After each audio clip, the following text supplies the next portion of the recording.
Mbona umenichukua kwa hasira? Kwani kuna nini? Nimepata taarifa kampuni umeiharibu. Mali zote zimepotea, pesa zimepotea. Ndio maana nimekupitia ili tuje tuzungumzie hapa. Ni hilo tu ndio tutoane kikukuku hivyo.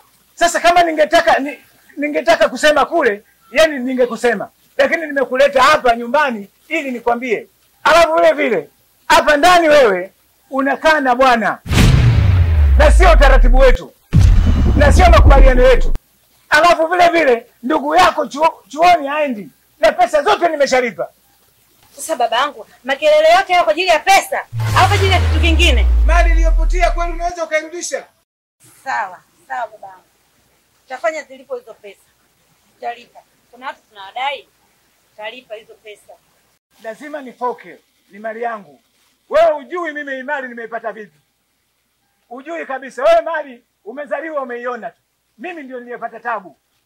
Lazima niwe na uchungu. Sawa? Nataka ndani ya wiki 2 kila kitu kiwe vizuri.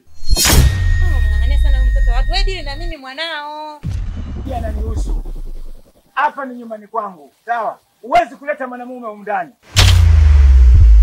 Na kama ungekuwa unataka mwanamume ungekwenda huko huko kwenu, nje huko.